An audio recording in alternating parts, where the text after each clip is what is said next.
All right. Good evening, everyone. My name is Jennifer Mack, and thank you for joining us for Selling Made Simple. We are going to record this to send out to some people that couldn't make it. So if you don't want to be on record, then just hold your questions till the end, and we'll stop recording at the end, and then you can certainly ask any questions that you have. Again, my name is Jennifer Mack. That's me when I've got brown hair. I like to change my hair up. So right now I'm blonde. But there we go when I had my brown hair. I'm a top producing realtor serving Virginia, DC, and Maryland. I live in the Mantua neighborhood of Fairfax, and I've been in real estate for 20 years. We have a team of 6 agents and 3 support staff, and we've helped over 600 clients buy, sell, rent, and invest. We've won a bunch of accolades that probably don't matter to you, but for whatever reason, we feel like we gotta mention it. Like I said, we work across Virginia, DC, and Maryland, and I've listed here all the counties that we cover. I do have agents that live in all these different areas, so we are sure to make sure that no matter where you are, you have a local expert to assist you. We're going to start by talking about current market conditions. We're then going to go into the sales process, our winning game plan, and then the NAR settlement. So our first slide is the slide of the volume of overall homes sold on a nationwide level. So this goes all the way back to 2005. If you look at the far left, where we had about 7 million homes sold back in 2005. And some of us remember back in 2005, anybody could buy a house. The lending standards were very lax, and pretty much anybody could get approved, and people went for it. And they bought homes in 2005, 2006, started tapering off in 2007. And then, as you know, we had our mortgage crisis in 2008 and 2009. We have these very low levels of homes. And then that kept creeping up. And then as we started to see really low interest rates and also the COVID effect of a lot of people wanting to move, we started having these very high levels back again in 2021. You can see we made it to 6 million, and then we started tapering off after the interest rate started going up. 2023, 2024 were some of the lowest volume of sales that we've had since 2009. And most of that is attributed to the high interest rates. Then 2025, our expectation is that will be slightly higher than 2024, but not too much higher because unfortunately there are still a lot of people who are unable to buy. It is completely unaffordable for them. And so they are stuck renting or living in mom and dad's basement or with friends or whatever, what have you. So it's a real issue that we still have of affordability and interest rates. And then of course, throw in the current situation with people having a lot of job uncertainty, and some people are not wanting to buy because of that. So those are some of the reasons why we're anticipating having still record low sales in 2025. All right, here is a snapshot of the, for new homes, what we have on the market. So this is completed new homes for sale. So new construction, we have actually gone up. So we were having some real crunches with the supply chain. And so we had a very low level there for a while. And then we started to creep up. And now we're getting a little bit more back to normal with our levels of new construction. Looking at the current market, this is on a nationwide scale. So real estate is definitely local, but we also like to look at nationwide trends, and then we also look at local trends. So homes are taking about a week longer to sell this year. And I attribute that to a couple of things. I definitely think that buyers are more hesitant to pull the trigger on purchasing a home. I think that they're doing a lot more due diligence. I think that they're really spending a lot of time with their mortgage lender, deciding whether or not a purchase makes sense for them. They're looking at a lot of homes. They're getting a lot of quotes on how much it's going to cost if they want to change something with the home. So that does attribute to days on market being a little bit longer. And they're also really stigmatizing overpriced homes or homes that aren't in good condition. Those homes are being rejected by the market, probably more than even they normally would be. This looks at the Doge impact. So this is in thousands, the number of federal government employee job cuts. So obviously we are seeing a big increase here at the end of that. The most recent statistics that we had were February 2025. So definitely affecting, especially our area. One of the questions I get every day is how many listings are because of a result of Doge. And I would say for us, it's not a big percentage, it's a small percentage, but it is impactful. So we definitely have clients who are retiring early than they thought they were going to retire, or who are choosing to move out of the area to get a different job. So we definitely do see that impact. I think it's going to probably take more months to see the actual impact show up in the real estate data.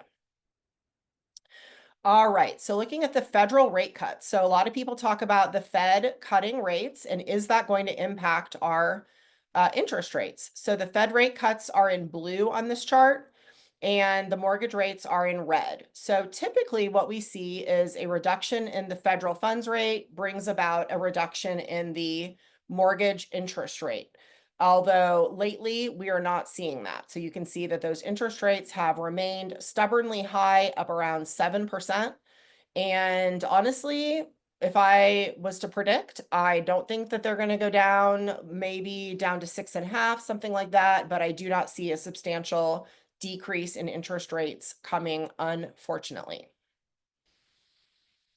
Our current market locally, the most recent statistics we have are March of 2025. So looking at March of 2025 versus March of 2024, the median price did go up a few percentage points. Months of inventory went up by a large percentage. Average days on market went up a little bit. Homes sold went up a small amount. Pending sales was essentially the same. Housing inventory went way up, and a lot of that is attributed to people waiting to put their house on the market until what they consider to be the most busy time to sell. So March, April, May, of course, are popular times to put your house on the market. And the total volume of sales went up by 10%. So that's a really big increase. And new listings went up by 25%. So a lot of activity since different from last March. All right, so now we're going to look at the impact of the interest rates. And this is something that's really important for sellers to understand. And I always go over this with my sellers so that they can really put themselves in the shoes of the buyers and understand just how expensive it is to purchase a house now. So we calculated the monthly payment, excluding taxes and insurance, for $1 million price point with a 20% down payment. And to compare that, back in January of 2021, our average interest rate was about 2.5%. And that payment would be calculated out to be $3,161 a month. Pretty reasonable, right? For $1 million house with a 20% down payment, very reasonable. Now, at 7%, your payment is $5,323. Think about that difference. That is a $2,200 difference. That is massive. And that is why so many people are either holding off on buying or they are readjusting their budgets. So instead of buying $1 million house, they're buying a $600,000 house, for example. Or they're trying to save more for down payment, maybe trying to get some gift funds from a relative so that they can afford more house. But it's just affordability is a real problem right now. So you really want to think about that as a seller, that your buyer might be looking at a payment of $5,323 or even higher, perhaps. Some people don't have 20% to put down, and so that would make their payment that much higher. So this is a real problem. For market expectations, like I said, we do not expect the interest rates to go down very much. We will see if that happens, but I do not think it's going to. Prices of home in Northern Virginia do continue to increase, and demand for homes will remain high. We live in a very high quality of life area, and it's very desirable to people relocating from around the world. And our buyer pool is definitely not just local anymore. For example, I have some new clients coming into town later this month. They had moved to New Jersey. They both work from home. They can live wherever. They really didn't care for New Jersey. It was not a place where they enjoyed living. They want to move to Virginia. And so they're coming here, doesn't matter where their jobs are, they can live wherever they'd like, and they're choosing Northern Virginia because of our high quality of life, our schools, all of the amenities that we have, of course, everything we have in Washington, D.C. So a lot of people are choosing to do that. And then, of course, vice versa. I have another client who's choosing to move from DC out to Charlottesville to get away from all the busyness and the hustle and bustle, have a slightly lower cost of living. They're going to be moving 2.5 hours away to Charlottesville. All right, so why would now be the right time to sell? If you're going to be a cash buyer for your next home, so you're not affected by interest rates, then you're not as concerned about losing your interest rate. So we have a lock-in effect going on right now where sellers do not want to sell their home because they don't want to lose that interest rate. You can't take your interest rate with you to your next home, and they don't want to lose it. So if they do plan on financing their next purchase, then they're more likely to just stay put in their house and make it work for them instead of moving, because they're so concerned that even if you're trying to downsize, if the interest rates are so much higher, your payment might be exactly the same for a smaller home. That doesn't really make sense. So they'll just stay where they're at longer. So we do see a lot of people staying in single family homes in neighborhoods with really good schools. They're staying much later than they used to. People used to move out when they were in their I would say mid 60s. Now we're seeing a lot of people in their 70s and 80s staying in their homes because they just like their payment and they don't know where else they would go to have a better situation for less money. If you already have your next home or you have a temporary home. So a lot of my clients maybe have a second home at the beach or the mountains that they're going to be moving to. They know where they're going to go, so they're not concerned about getting a mortgage, and so it's good for them to go ahead and sell now. If you're going to be able to rent in the short term until you purchase a new home, that gives you a lot of flexibility.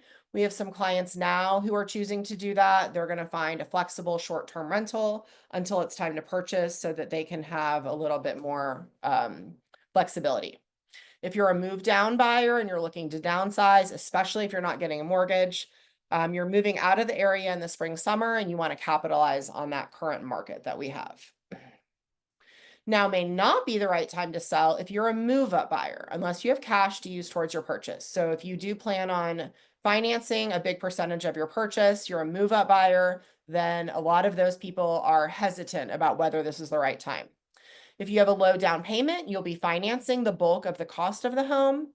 If your home is in fair to poor condition, yet you need top dollar, like I said before, buyers do not have the extra cash to make repairs to properties as they did when the rates were low. So they're going to be more concerned about what they're going to need to invest in the house to get it into good shape. And so they are more likely to pass on homes that are not in good condition. They must be priced appropriately. In our area, every home will sell if it's priced appropriately. There is a buyer for every home, but the price has to be right. We currently have near record low inventory and a record number of buyers looking for homes even as rates remain high. Buyers may not purchase their dream home at 7%, but they're willing to do it at 6%. So like I said, if the interest rates start creeping down, maybe towards 6%, even 6.5%, we're going to see more buyers come out of the woodwork. And especially if the rates do happen to drop below 6%, they will definitely be more willing to purchase. We do have some VA buyers who are getting rates around 6%. So for our buyers that may qualify for a VA rate from the Veterans Administration, we're definitely having them inquire about that. Now we're going to go into a little bit about listing your home with our team. So for the timeline of the sales process, we start with an initial consult. We decide whether a pre-market appraisal would be appropriate. Should we do a pre-market inspection? Should we take pictures in advance? For example, if your home is really beautiful as far as your yard at a certain time of year that's different from when you're going to be listing, we can take advanced pictures. Pre-market appraisals are appropriate if your home is very unique or historic. We do like to get a pre-market appraisal done to have a baseline value.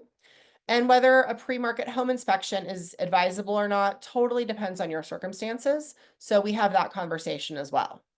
We decide on the timing and budget for improvements. We talk about what the homeowner needs to do to their house. We talk about our marketing strategy. We talk about the schedule. Then we move into, after we set our schedule, we move into having showings. We decide whether we're going to have open houses or not. their strategy there. And of course, it's up to the seller. We do definitely have some sellers who do not want to sign in the yard. They do not want to have open houses. We have other sellers who say, please have an open house every single day. Put 2 signs in the yard. They want to make sure everybody knows. So everyone's different, and it's our job to listen to you and make sure that we're doing what you prefer. All right, then we move into the escrow period. So this is where we're removing contingencies. So the inspection contingency, the appraisal contingency, financing contingency, HOA document review period. Every contract is going to be different as far as what contingencies it has. And we're going to be evaluating those contingencies when we get offers in and deciding, if we want to make a counter to remove contingencies or if we're okay with a buyer keeping them. Then after that, we're going to go to closing. Usually about 30 days after we ratify a contract is when we're going to closing, but that's flexible. And then some sellers want to have a rent back. A rent back is when a seller is renting their own house back from the buyer. Sometimes there's a charge, sometimes there isn't a charge, but it gives the seller a lot of flexibility because they have those funds in hand. They can go and purchase their new home if they would like to and still have a place to live and then move out during that rent back period. So those are really popular. We do those on a lot of our occupied homes. So it's definitely something that we can talk about because there are some considerations in terms of how long it can be, for example, what the charge, if any, security deposit, and we'll talk about who pays the utilities, who pays if there's any repairs that need to be done.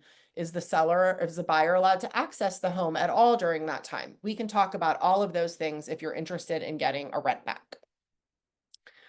All right, pricing is so important these days. Buyers are very educated and savvy. They have so many resources online where they're able to determine whether a house is priced correctly. They're picking the homes that they want to see based on what they see online. Buyers are busier than ever, and they don't want to waste time looking at homes that are not priced right. They want to look at homes that are priced right, that are in the condition that they're looking for, and that they can get if they write a good contract. Days on market is everything. So sometimes we have sellers that say, let's just test the market. I just want to try it at this higher price. The problem is the days on market is racking up while you have that higher price sitting on your listing. And if the market rejects it and your days on market ramps up, then you're going to get stigmatized and your showings will definitely drop. Overpriced homes end up selling for less than fair market value. And this is something that's really hard for a lot of sellers to understand and be confident about. So we're able to give you a lot of data and show you that this is absolutely true. Buyers are walking through and comparing the price of the home with their to-do list. So they're literally walking through your home and they're making a mental list of what they would need to spend money on. And then once that list gets longer than they think they can handle, or the list gets more expensive than what makes sense for the price of your home, they're going to reject it and leave the property, leave the showing, and cross it off their list. We want buyers to walk through the home and have the to-do list make sense in comparison to the price of the home. We're going to use recent data, sales that have occurred in a time period that mirrors the current market conditions when we're pricing. We're going to use 3 to 4 comparable sales. So we have to look at comparable type of home, for example. So today I was running prices on a split foyer style. I used other split foyers and split level homes. I did not use any colonials. I used homes within about 200 to 300 finished square feet similarity, a similar lot size, a similar condition. And if there's anything that's not similar about the homes, we're making adjustments for that so that we can get to the right price. And this is where what we're really, really good at, is helping you with this. Some improvements that you could consider. Priority upgrades would be your bathroom, kitchen, basement. If you have an unfinished basement, a lot of times it makes sense to just do a basic finish on it with drywall and carpet. You're going to get a lot more money from buyers if they know that they don't have to do that. Buyers think that it costs more money than it actually does to finish a basement off. There are some mini makeovers that we can do in bathrooms and kitchens that just make it look a lot better. Very rarely are we ever recommending to anybody to do a full gut renovation on their kitchen or their bathrooms. Usually it's more like mini makeovers, we call them. We talk about whether the hardwood floors should be refinished and paint and carpet. We talk about wallpaper and any taste-specific colors you have and whether that should be removed. Windows, HVAC, roof, will evaluate the age and the condition of those items and decide whether that's going to be a problem for buyers. Landscaping, deck, and patio. And then, of course, starting the purging process. So decluttering, which I don't like that word because your stuff is not clutter, but we definitely want the home to not look like it's full of things. We want people to feel calm when they walk in and relaxed and see that they're going to have space for all of their items. And so the decluttering process definitely helps with that. Um, we use a company called It's All Good. They do our junk removal event here in Mantua. They do a fantastic job with this. And they have a lot of different things they can do as far as quick pickups, pre and post move junk removal, full service, or just labor. They're really excellent. And they also make sure to donate some of your items if possible, rather than sending everything to the landfill. So we recommend them as a partner. The coming soon status, a lot of people ask me about this. So coming soon means putting your home in the MLS to gain some traction before going active on the market. The rule was recently changed. It can now be for any length of time. No showings are allowed during the coming soon period. However, buyers can schedule for the future so that we can get a gauge of interest. So the night before you go on the market, you're going to know whether you have 3 showings scheduled or 20 showings scheduled. If you have 0 showings scheduled, you would probably get a call from your agent saying, let's talk about why we think we don't have any showings. Has the market already rejected our price? Should we talk about lowering it? So it's a really great way to gauge that without racking up your days on market. Now, you may receive a sight unseen offer. We have received quite a few sight unseen offers with homes and coming soon status, and you're going to have to weigh that with going on the market and potentially getting more offers. You may be leaving money on the table if you accept a offer in the coming soon period. And so we'll talk about what are the chances that that could happen. And if you're really just dreading going on the market and having showings and having to get the kids and the dog and everything out of the house, an offer in coming soon status might be really attractive to you. We do have to evaluate whether the buyer has any contingencies where they could void the contract, because if they do that, you have to play catch up and regain momentum, and that's not a good thing. So we are experts in helping advise you on this decision. Don't worry, you're not going to be making it alone. But if you're worried about maybe getting an offer in coming soon status and having to decide about that, you could either not go into coming soon, or you could go into coming soon just for a day or two before you go active. So there's a lot of different ways that we can structure this. What type of terms can I expect to receive? You're going to be evaluating the type of financing, if any. Sometimes we have cash purchases. I would say about 20% of our purchases now are cash purchases. So cash is great, right? There's less chance of a loan falling through. Types of financing can be VA, FHA, conventional. We're going to look at the different contingencies. So the inspection, appraisal, financing, how long of a time period are they wanting? What type of inspection are they looking to get? Are they going to ask for repairs? We're going to look at all of those specifics. HOA review period. If your home is in an HOA, like a condo or a townhouse or a single family home in an HOA neighborhood, they're going to indicate how many days they need to review the condominium documents and the HOA documents. And we know that the longer the period, the more uncertainty you have as far as them being able to void a contract. So that's something that we might counter back on.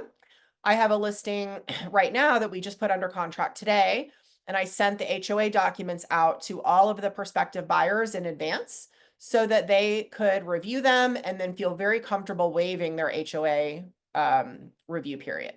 It's a win-win, really. Do they have most popular would be the home sale contingency. So on the house I put under contract today, we received 8 offers. One of them had a home sale contingency where their home was not yet on the market, and that was not attractive to my seller versus a buyer who does not need to sell their home. So you can get an offer accepted with a home sale contingency, but probably not that, property that's brand new to market that everybody's bidding on. You're probably not going to be successful getting that accepted, but maybe with an off-market property, you could get that accepted, or perhaps with a home that's been on the market for say 3 weeks or 4 weeks, that seller may be willing to accept it, especially if they think that your home will sell quickly. So we can talk about that. What is their closing timeline, quick timeline, later timeline? Are they willing to do a rent back period? What personal property are they looking for? And then how are multiple offers handled? So we're going to talk about if we get multiple offers, do we want to set a deadline? Do you want to review offers as they come in? Do you want to collect offers and then call everyone for highest and best? We'll talk about all of those different strategies and what would be the advantages and disadvantages of each. So we're going to hold your hand through everything. The moving process, sometimes it can be a 2-step move option where you are cleaning out a lot of your personal items, putting them in storage so that your home will show the best when it's on the market. So then the movers would be coming back a second time. You could certainly get a storage unit if you wanted to, a pod, something like that. There's a lot of options for where you can store your things. Cross country versus local, there's different movers that do the different types of moves. They're going to come and usually they're going to come and do an in-person estimate. Sometimes they'll do it on like FaceTime, but many times they'll come do an in-person. And then when you're interviewing movers, it's really best to use someone you know recommended. You can look up their reviews online. There's a lot of kind of fly-by-night moving companies out there, and we just cannot recommend a company like that because they might really screw things up for you. You've got to make sure that your mover is reliable. And so we definitely have vendors that we recommend, like Star Moving Solutions. Javen Ray does a great job. All right, the winning game plan. So we're going to talk about staging your home. We do offer in-house professional staging and professional photography. We have beautiful photographs. You're going to get a chance in a minute to take a picture of a QR code that's going to link to some of our pictures. Professional video and drone photography as needed. We're going to showcase all the unique features of your property. And then print marketing as well that we do, and digital.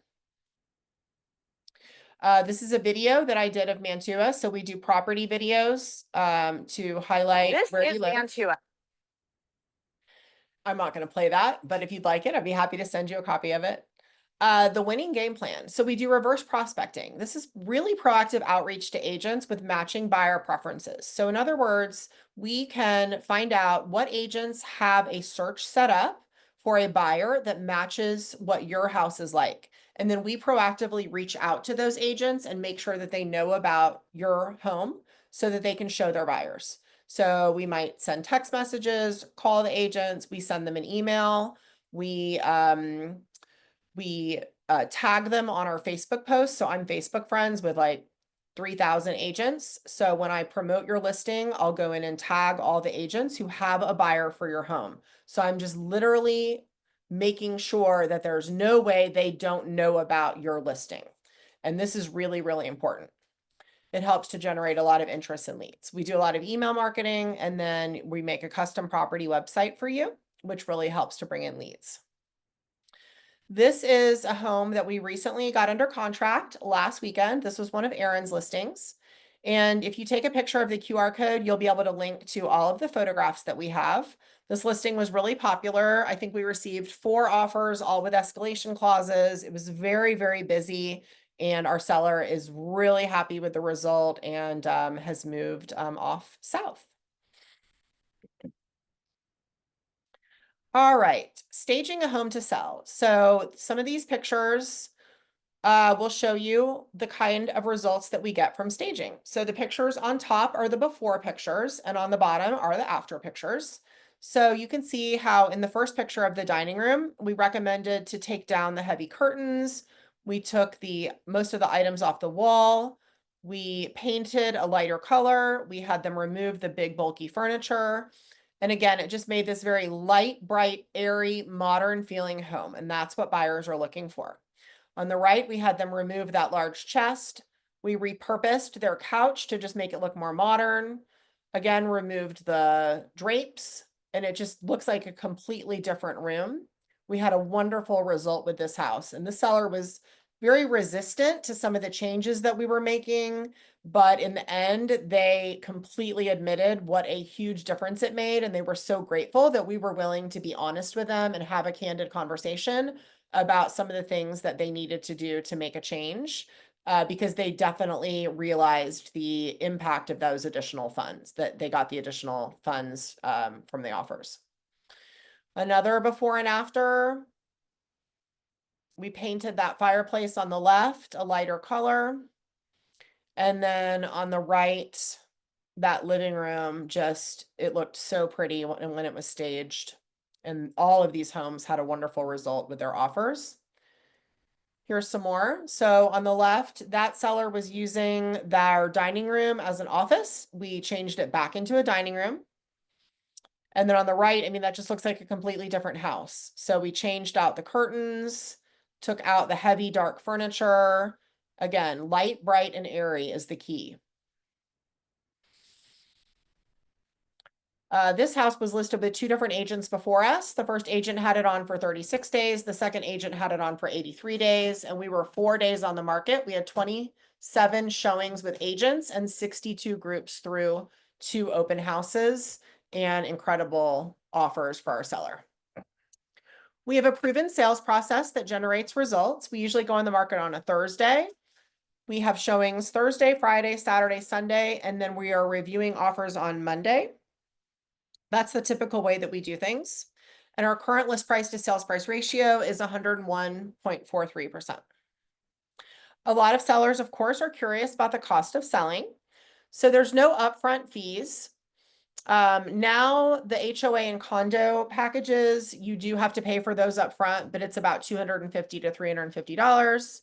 And if our seller has an issue with that, we're happy to front that and then be reimbursed at closing.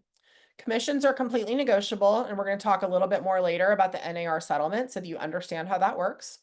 We've got title fees, we've got fees from the state, and then those add up. Like, for example, a $700,000 sales price would be about $2,100 in fees. So believe it or not, in Virginia, it's actually not that expensive to sell versus some other states. Maryland is much more expensive. It's somewhat reasonable in Virginia to sell, to be honest. All right, now we're going to talk about the NAR settlement. So this happened last July, and it's always interesting to ask whether people know about the NAR settlement. Some people know about it, other people have never heard about it. So basically, it has changed the way that we do business. In that traditionally, when you sit down with your agent and decide to list your home, you are filling out a listing agreement and you are indicating in the listing agreement how much you're going to pay your listing agent and then how much you're going to offer to the buyer's agent. You decided that up front. And then you would publish the amount that the buyer agent was getting paid in MLS so that if a buyer agent wanted to make an appointment to show your house, they could see what that amount was, make sure that it was acceptable to them, and then make the appointment to go and see it. And the seller would then pay them that amount at closing. And it was somewhat of a contractual obligation. They had advertised that certain amount, and then that's the amount that they would pay. So the settlement has changed that. We now do not put in MLS what kind of compensation the buyer agent is being offered. That is something that the buyer asks for in their offer. So when a buyer submits an offer, they're going to put all the different terms, such as the sales price, the close date, and they're also going to put in there how much they want you to pay their agent. And then it's negotiable. So you might get 3 offers in, they all have different percentages. The seller can decide what they're willing to pay based on the other terms of the offer. So this is completely different from how we used to do things. Overall, I would say about 95% of the time, the seller is paying the agent a commission. We are not seeing many contracts where the seller is not willing to pay the agent. We might see a contract where the buyer agent doesn't ask for commission because they're going to get paid directly from their buyer. So for example, if there's a property that the buyer really, really, really wants to get, the buyer might say to their agent, I don't want you to ask the seller to pay your commission. I want to pay you directly so that I have a better shot of winning this property. Hopefully that makes sense. I'm happy to answer any questions on that. So basically, in practicality, it hasn't changed much. We're still kind of doing things the way that we always used to do them. It's just a little bit more unclear. And in my opinion, it's a little bit unfortunate. It's not a good feeling to be showing a house and not know how much you're getting paid, but we have to abide with the terms of the settlement. And so we just have more conversations with our buyers about how it works and explain to them that if the seller is not willing to pay our commission, then they would be responsible for it.